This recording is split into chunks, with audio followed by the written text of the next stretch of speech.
The samurai. Some of the most feared and revered warriors of all time.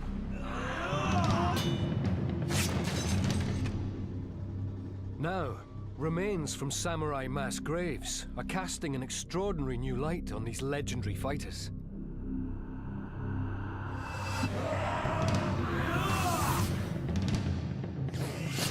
Imagine what it must have been like if you're fighting with these. Men were being cut down among the smoke and the flames. The arrows probably penetrated into the brain matter, so that's a lethal injury.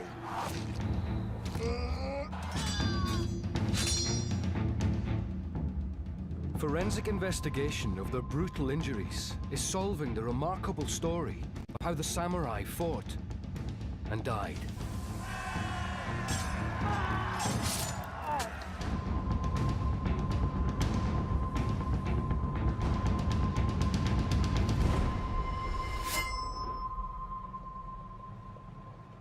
"48 kilometers south of Tokyo lies the coastal town of Kamakura. Here, 15 years ago, bulldozers digging the foundations for a car park make an astonishing discovery.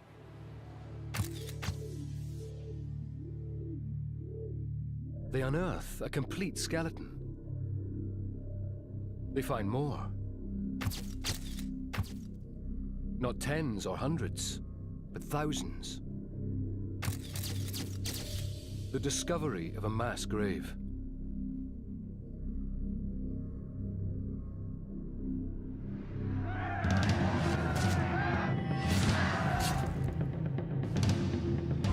It looks like the site of a great battle or massacre. Scientists at St. Mariana University School of Medicine near Tokyo examine skeletons from the mass graves. 体数としてはもう3000体以上で、でもすごい傷を負ってる人骨はいくつか出てます。Mick Wazocki, a world expert on battle-scarred skeletons, joins the investigation. The big questions: what happened to these bones and why? At the moment, as far as I know, these injuries are unique to Japanese medieval skeletons. I haven't seen any similar kind of sharp force trauma in a similar location. Neither have my Japanese colleagues. This skeleton exhibits cut marks 1, 2, 3. From behind? Behind. Some very strange cut marks. Yes. Finish them off. Finish.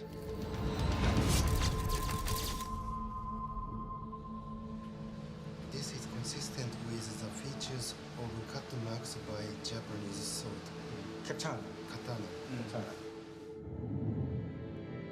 The katana, legendary sword of the samurai.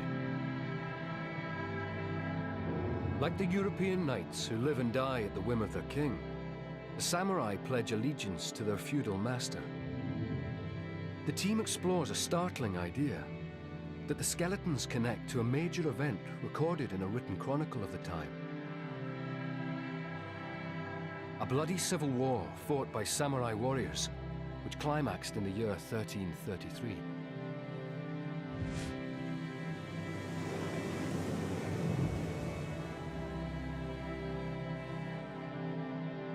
On one side, based in Kamakura, the shogunate, a military dictatorship headed by the Hojo family.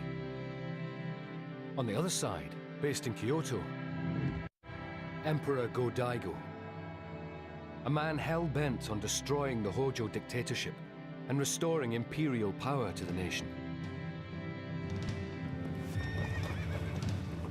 Since the time of the first shogun of Japan, the military dictator, the emperors had been relegated to being mere figureheads. They were effectively religious figures, but had no real power. Emperor Go-Daigo changed all that. He was young, he was vigorous, he was brave, he was well trained in the martial arts. He wanted to rule Japan as his ancestors had done. In the year 1333, these two rival powers clash with the utmost brutality.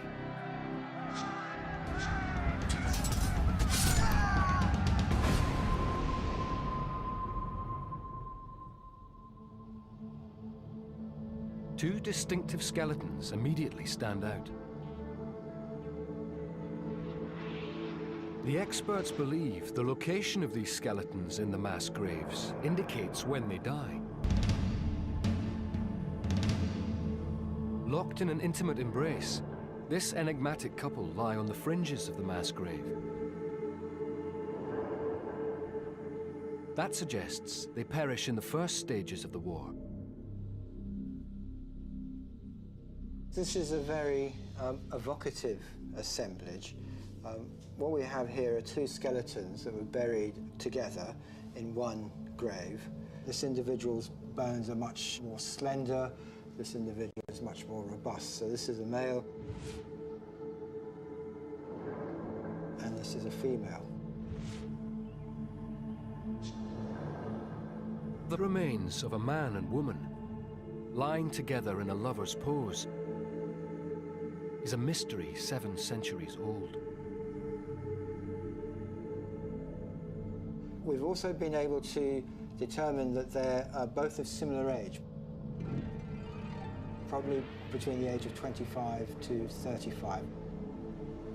Possibly they died pretty much at the same time, perhaps side by side. This could be husband and wife.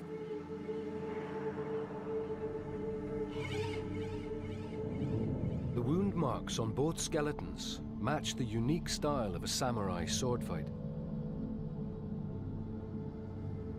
Samurai duels involve a ceremony of precise strikes that one by one bring an opponent to his knees. This individual's body has got very, very nasty and vicious injuries. Tension between the Hojo military dictatorship and the emperor escalates to all-out civil war.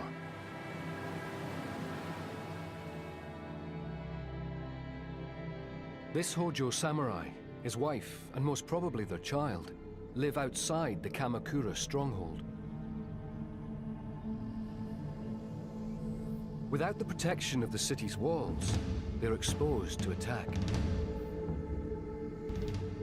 Historian Tom Conlon uncovers contemporary illustrations that show the threat they face.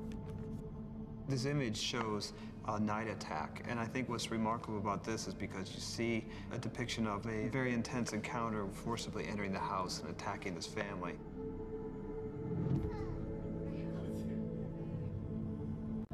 Danger looms for this family. A samurai assassin serving the Japanese emperor is on a stealth mission by night, camouflaging himself in the black armor of the Hojo themselves.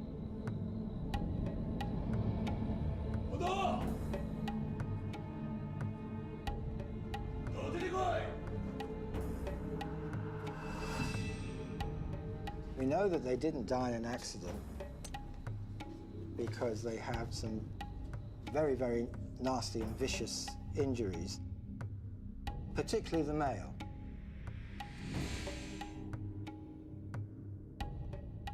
The ritual of a samurai sword duel begins.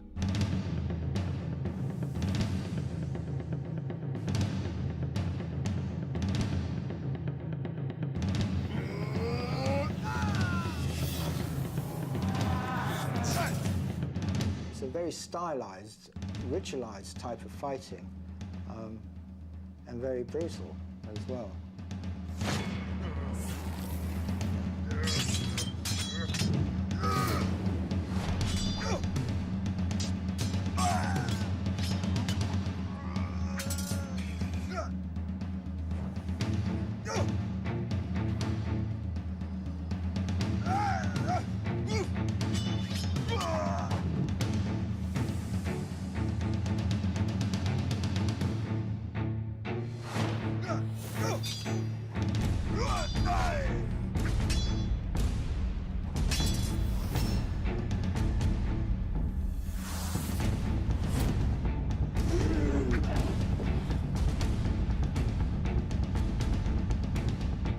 The house was thought to be almost an autonomous area. The idea of protecting the house, I think, was a central thing to protecting these lands, so it had to be defended at all costs.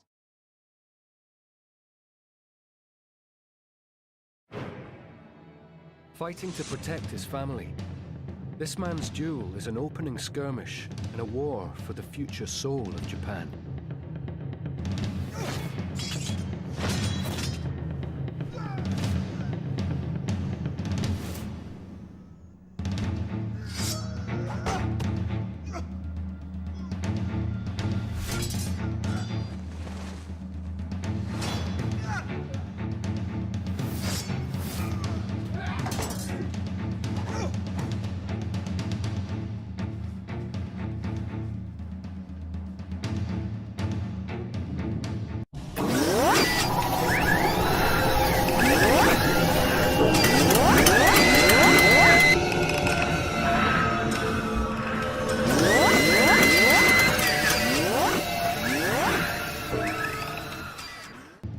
The Hojo samurai suffers his first wound, a katana blow to his left arm.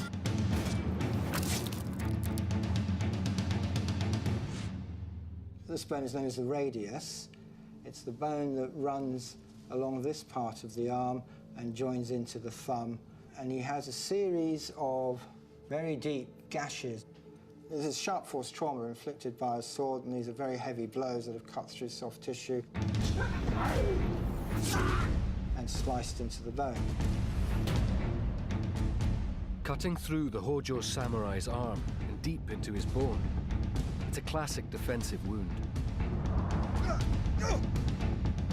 Slashes to the defending arm render it useless, but aren't lethal. The Hojo samurai battles single-handed.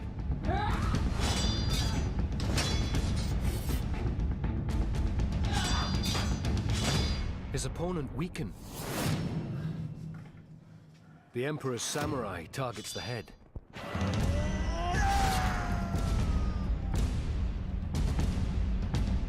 This looks what I'd call overkill.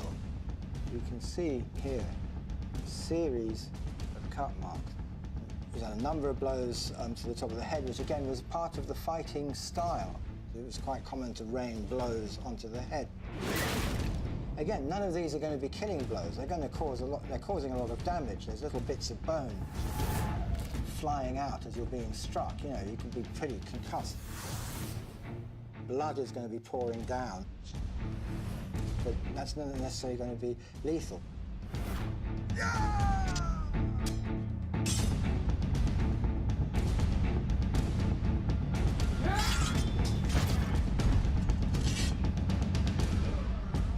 Horrifically wounded, the Hojo samurai fights on in the face of death.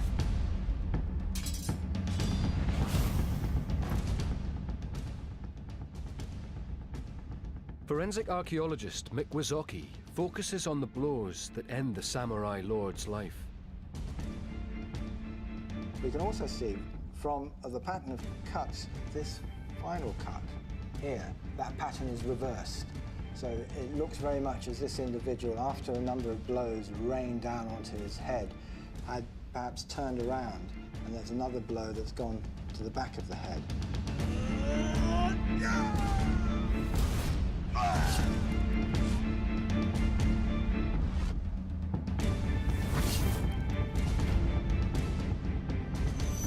These kind of blows can slice through the skull and into the brain tissue.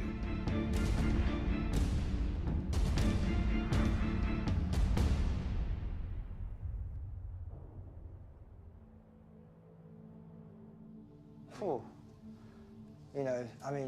war is pretty brutal, isn't it, at the best of times? But imagine what it must have been like if you're fighting with these.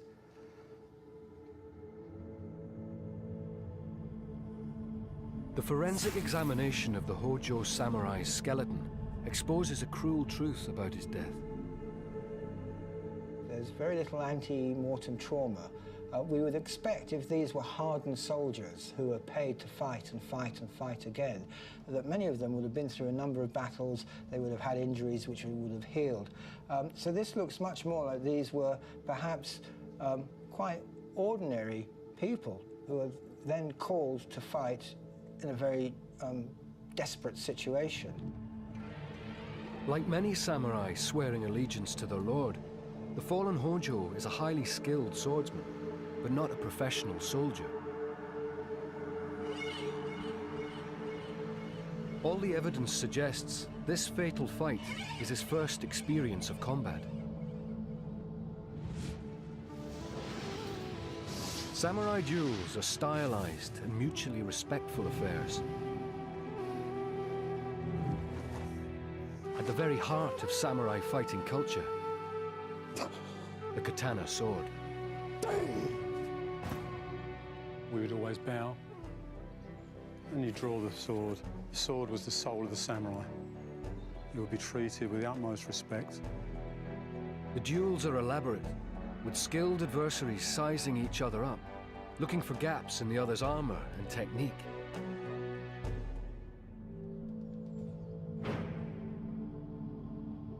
As a strike comes in, I deflect once, and he's so fast he moves back into position and strikes again, which I deflect.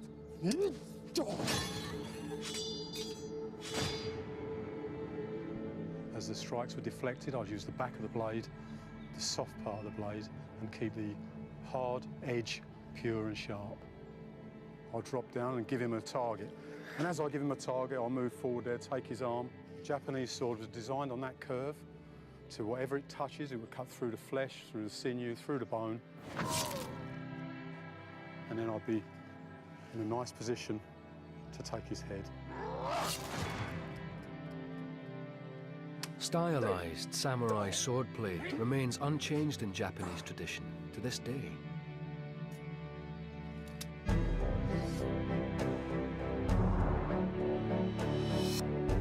"700 years ago, the precision engineering of the samurai katana is light years ahead of any other bladed weapon in the world.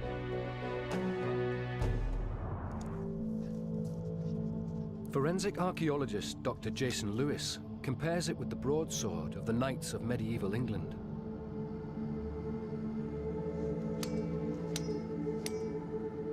So here we see something that's quite characteristic with the European broadsword, which is having a very wide and shallow wall to the cut mark and producing very large flakes that come off. And there, as expected, the broadsword broke the bone in two. The blade is heavy enough and thick enough that it produces blunt force trauma and is strong enough to break a cow's thigh bone. Lewis now wields the far lighter and more controllable katana. So as we can see here, the marks are very long. The walls are much straighter because the force of the katana blade is being directed directly into the bone.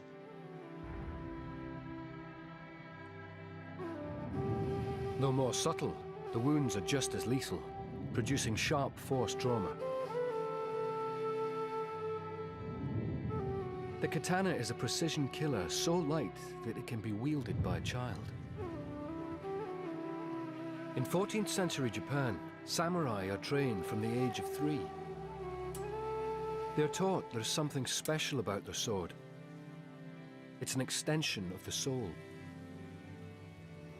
刀の中に神様の霊が宿って、それで自分の身を守ってくれる。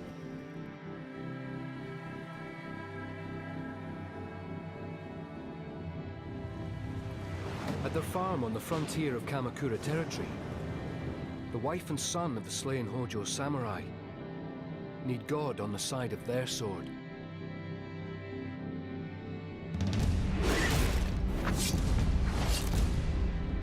The Emperor's samurai remains hell-bent on destruction.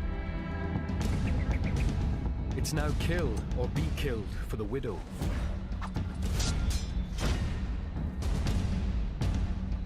The samurai woman is fighting for her house and child.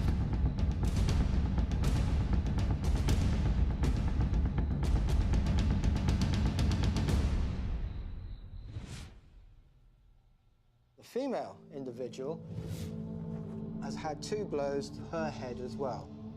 Perhaps this woman was also fighting to defend her husband or defend the family or the homestead. Terrible injuries to the widow's skeleton reveal she too duels with the Emperor's assassin. Proof of a brutal equality of the sexes in medieval Japan. Women must fight.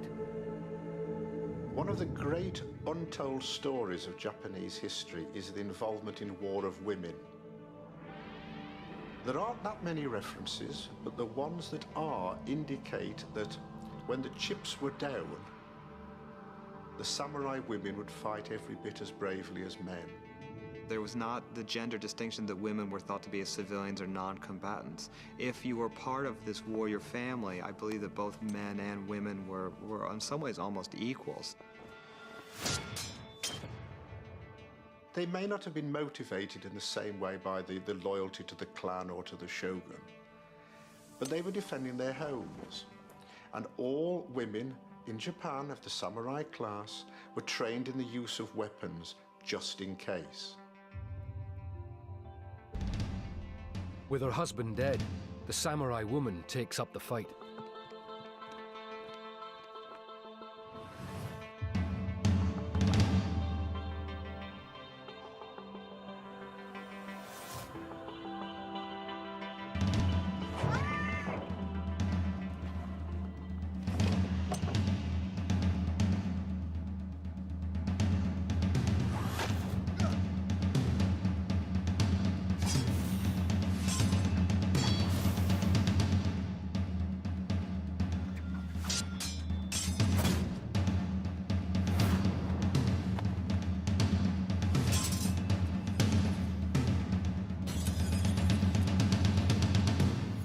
Sharp gash, but not quite cutting through, just about here, at the top of the head, very close to this suture.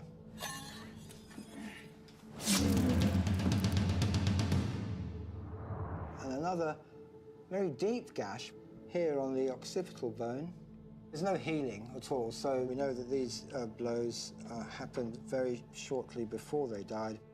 So there's every intent to destroy these people.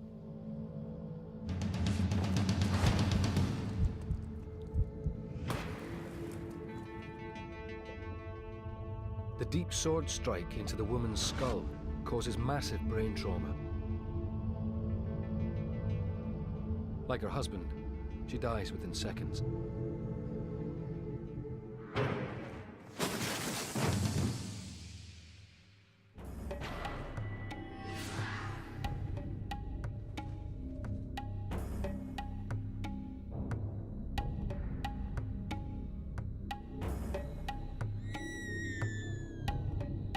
The death of this family, and others like them, marks the beginning of a bloody war.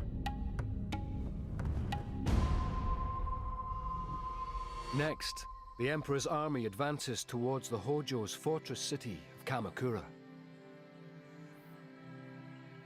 The city of Kamakura was incredibly well defended by nature.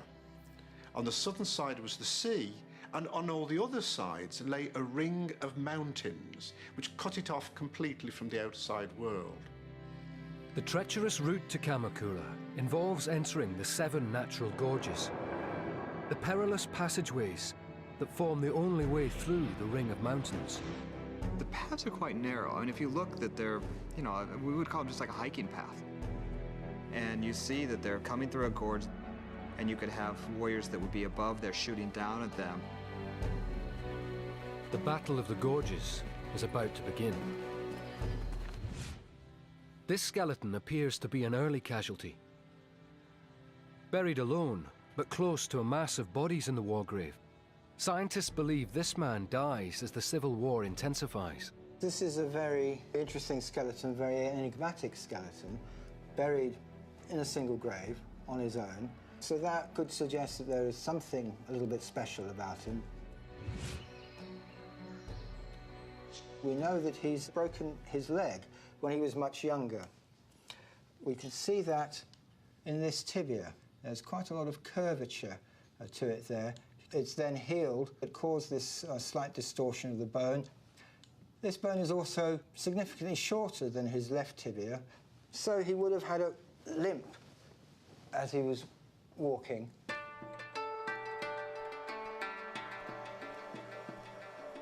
His lameness offers a surprising clue to this man's identity. Extraordinarily, he may be a monk. Many of the people who were monks because they had some kind of minor disability. Therefore, they couldn't do other kind of work, and therefore they became monks. It's quite interesting because a number of the historical texts and experts say that many of the young people who were killed in this battle were monks. As the Emperor's campaign escalates, every Hojo of fighting age, monks included, must fight for their survival in a bloody civil war that ends in a trail of butchered corpses.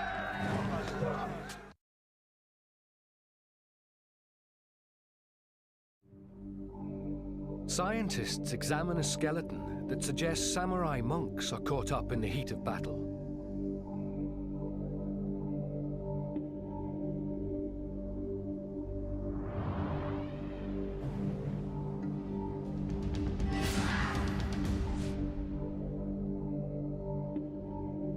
Throughout Japan's history, warrior monks and the Buddhist monasteries play an important role in warfare.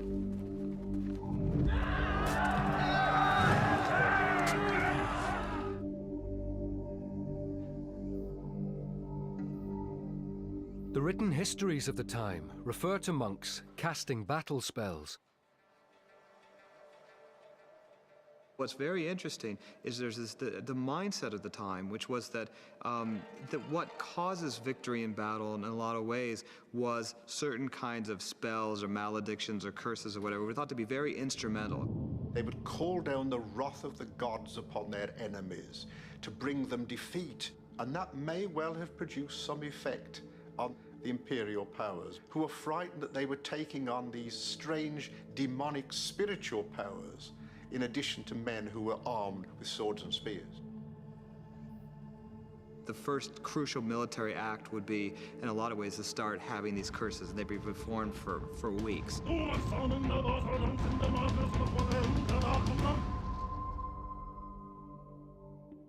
There's also written evidence that in times of crisis, monks go into battle.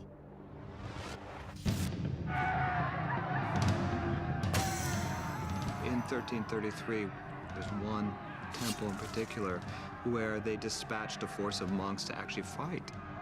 They were the ones that were enacting this original curse, as it were. In the critical Battle of the Gorges, the Hojo need every man who can fight, monks included. The battle is fought not just with samurai swords. The uneven terrain is ideal for ambush from above, with Hojo samurai firing arrows at the Emperor's encroaching forces.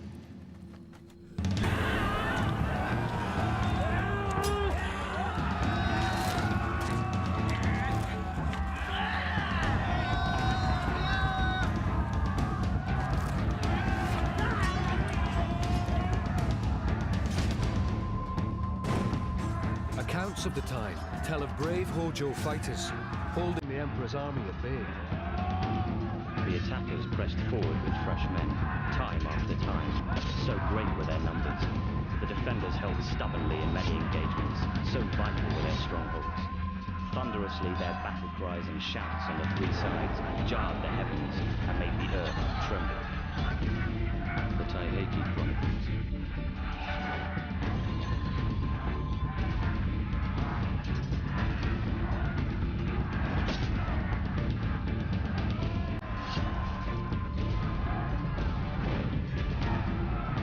Pressing home their advantage, the Hojo warriors leave themselves vulnerable to attack from the Emperor's own archers. The forensics on the monk are inconclusive. They don't reveal how he died. But frenzied fighting in the narrow gorges sees archery being used with devastating effect. A well-preserved skull from the mass grave reveals just how lethal the arrows are. This is really fascinating. This is what I would call a classic projectile injury. What you've got is a little bit of bone that's torn away at the base of this injury. And there's a sort of V-shaped notch which looks very much like it corresponds to the edge of an arrow as it's gone in. I take this arrow, you can see where this leading edge will just come in.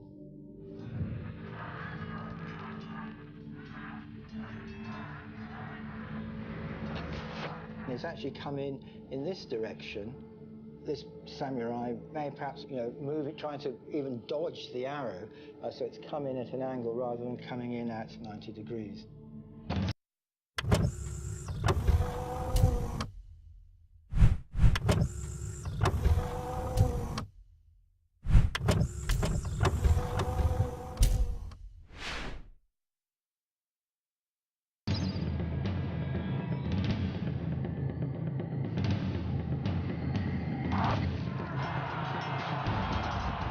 And it's hit with a lot of impact, a lot of velocity.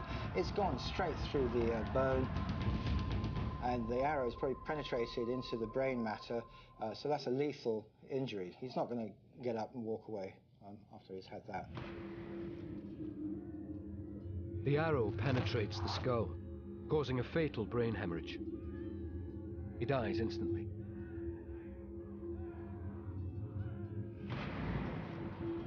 But his death is not in vain. The Emperor's army fails to break through the gorges. But there is one further way to strike at the heart of Hojo territory.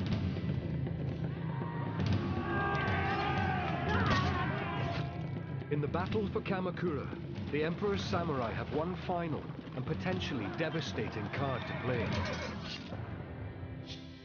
Playing it results in a massed pile of bodies on Kamakura Beach. One skeleton attracts particular attention. This skull has got two injuries. There's a very deep gash running along the top of his head.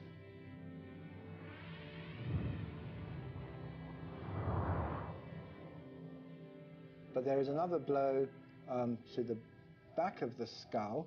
Sword has come in and cut a slice right off. The unusual shape of the gash along the top of the head indicates the blow came from above. Yet the sharp trauma matches a katana sword. And there are animal skeletons that solve the puzzle. Horses.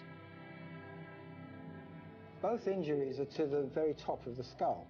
So it's possible that this could have been a foot soldier and somebody on horseback hitting him.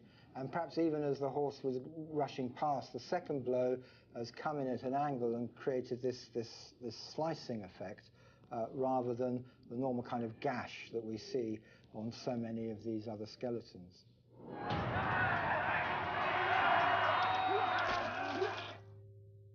The injury to the top of his skull has all the characteristics of a samurai katana blade cut.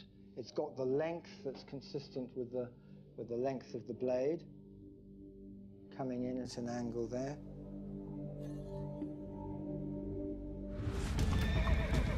Horses are ineffective in the confined terrain of the gorges. But in the final phase of the Civil War, a chance of nature allows the Emperor to unleash his powerful samurai cavalry on a weakened Hojo army. In the year 1333, the Kamakura coast has an exceptionally low tide. The crucial moment in the fight to gain entry to Kamakura happened when the tide was far enough out to allow the Imperial army to go round the rocky cape that stretched out into the sea and effect an entry into Kamakura from the southern side, in other words, from the direction of the sea. The retreat of the sea opens the way for the Emperor's cavalry to charge.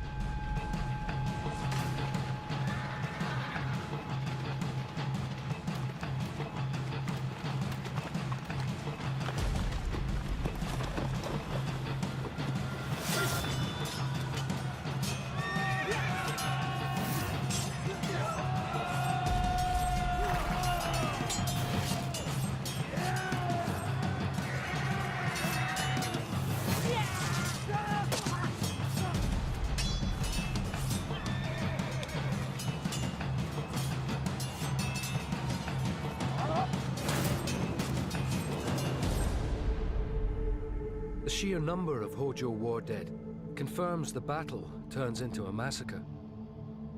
The mass grave shows a horrifying range of wounds.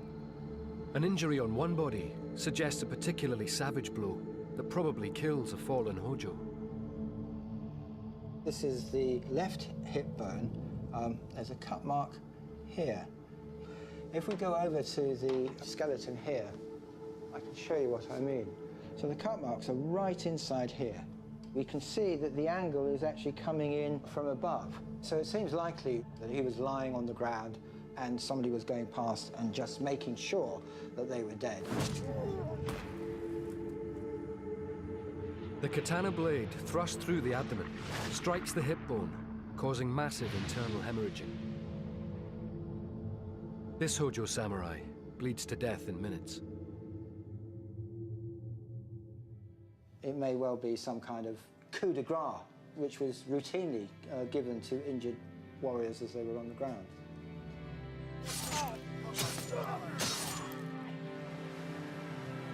The dramatic accounts of the time describe a sea turned red by slaughter. Assuredly was this a battle to decide great things, one such as would make it known generation to come whether those who contended were brave or cowardly. The Taiheki Chronicles. More skeletons from another mass grave reveal how brutal the final slaughter becomes.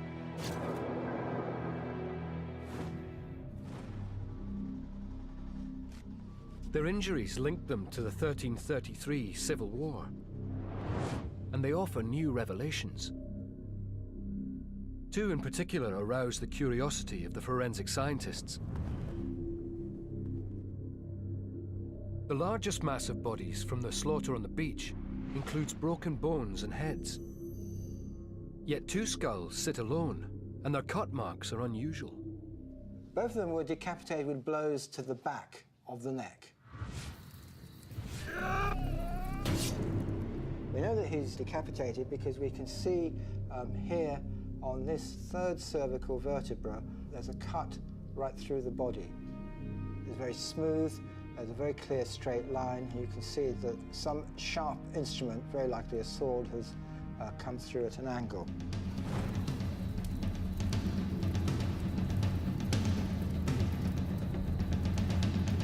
If you're going to decapitate somebody, you really want to catch the third or the fourth cervical vertebra. To catch the first or the second, you're going to hit the back of the skull, and you may also catch part of the jaw as you go through.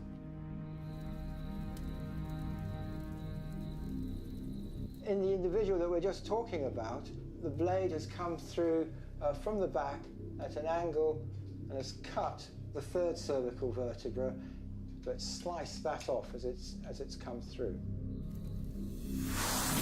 That's classic decapitation. Perhaps the person may have been alive, may have been captured, may have been down on his knees with the head bent down, so that the sword can come in and very cleanly decapitate.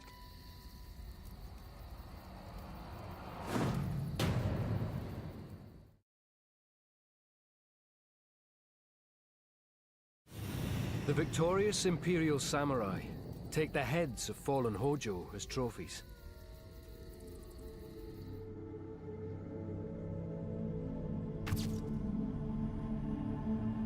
This macabre battle rite leaves more than 500 beheaded skeletons buried in the mass graves. The best way to prove that you've disabled an enemy is to bring back their heads. Because if you have the enemy's head, then you can prove that this person is dead.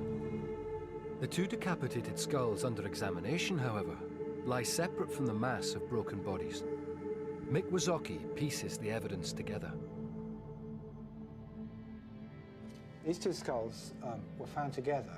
This is an older individual and this is a rather younger individual. We can see that because on this skull, the cranial sutures are fused together and they're starting to obliterate and bones just growing over those, and that's a sign of a rather older rather than a younger individual. This individual is of a reasonably young age because there's very little wear to the molar dentition, which ties in quite nicely with some of the historical documentation, which says that often there would be a master or a senior samurai with a younger lieutenant or somebody who is, perhaps in training to eventually take over this senior position.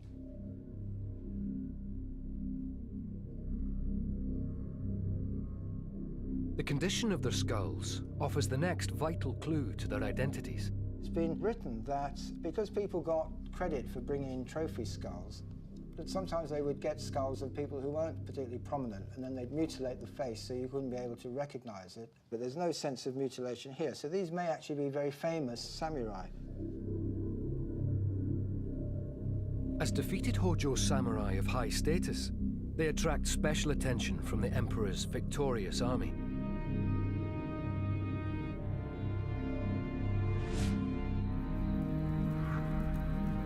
On their knees, these two distinguished Hojo face a ceremonial execution.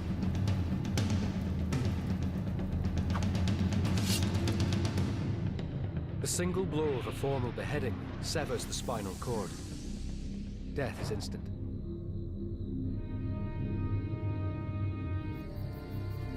The skulls of high-ranking Hojo samurai, formally executed, is evidence of an unusual battle rite observed in medieval Japan. There's one other tradition that's not generally known. Because of a very well-developed Japanese religious belief, certainly among the most high-ranking samurai, it was expected that the head would be returned to the family of the man who had been killed. The execution of Hojo samurai leaders marks the end of the Battle of Kamakura Beach. The city now lies at the mercy of the victorious imperial army, and the emperor's retribution is ruthless. The Battle of Kamakura ended in a bloody, burning inferno.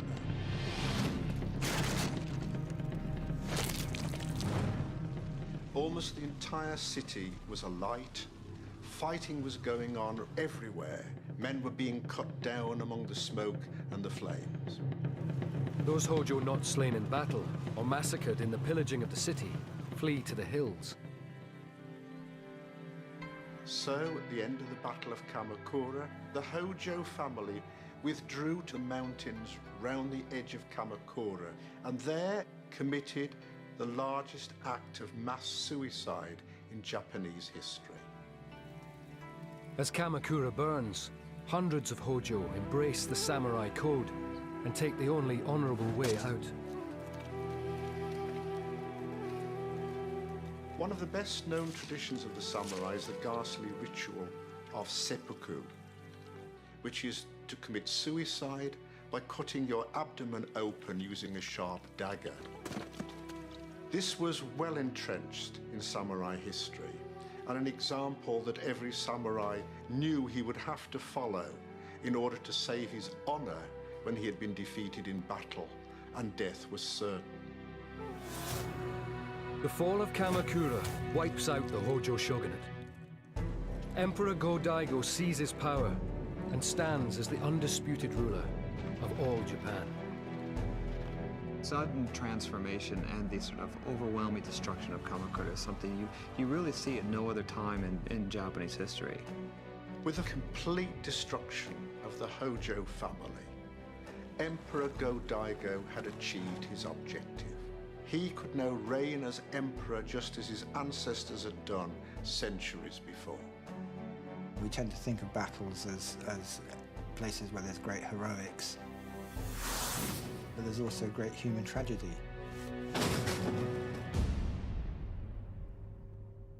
All these types of injuries to ancient skeletons, it just reminds us what a very brutal and savage place the world used to be.